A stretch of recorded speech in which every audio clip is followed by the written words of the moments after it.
So let's talk about Facebook to start with. First point I want to make is that it's a great tool for targeting a certain type of audience or potential buyer. Let me just give you one example to sort of explain how good the targeting can be. Let's just say I'm in the business of making wedding dresses. Now I could advertise on the radio and maybe 100,000 people in the area would hear that radio advert, or it could be in the newspaper and there might be a similar number of people that buy that newspaper.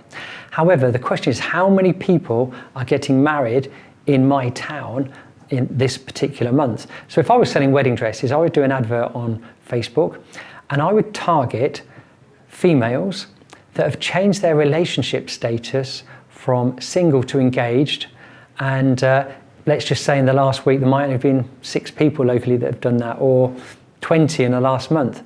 But those 20 people out of the 100,000 are the only people that are going to be interested in buying a wedding dress. So it's important that they see my advert, and with Facebook you can literally target those ideal demographics.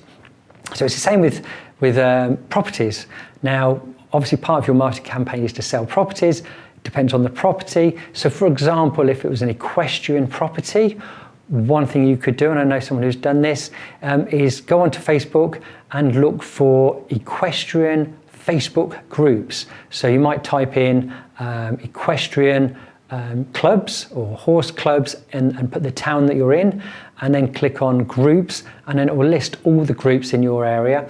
So obviously you can use different search terms, and then it'll show you how many people are in those groups, and there might be 4,000 people, 9,000, 6,000, and just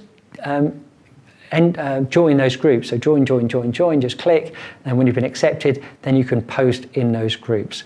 Now I know recently someone did that and had got an open house and had 24 people go to that open house. It was an equestrian property, and there was a number of those people that came from those Facebook groups because people tagged each other in those groups.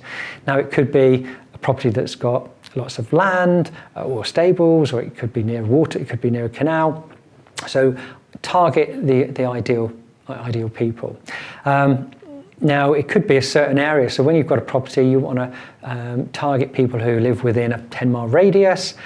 Depending on the price bracket, you can have a target the people at a certain income. Probably want homeowners because they're more likely to buy another home, and it could be a demographic, like it could be retired people if it was a bungalow, it could be a family. And the other thing you want to look at is perhaps their interests. So, it's important that you have people that have got certain interests. So if it was a high-end property, it's people who are interested in luxury goods, luxury cars, for example. And you could target people who have looked at Rightmove, because anyone who's looked at Rightmove is obviously looking for a house.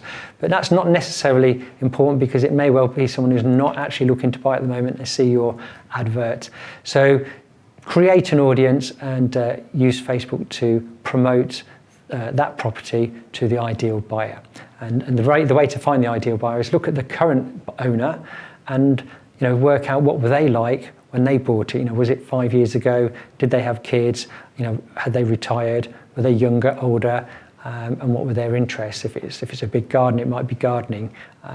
But obviously most people tend to move locally. So targeted campaign for your property is an essential part of your business now.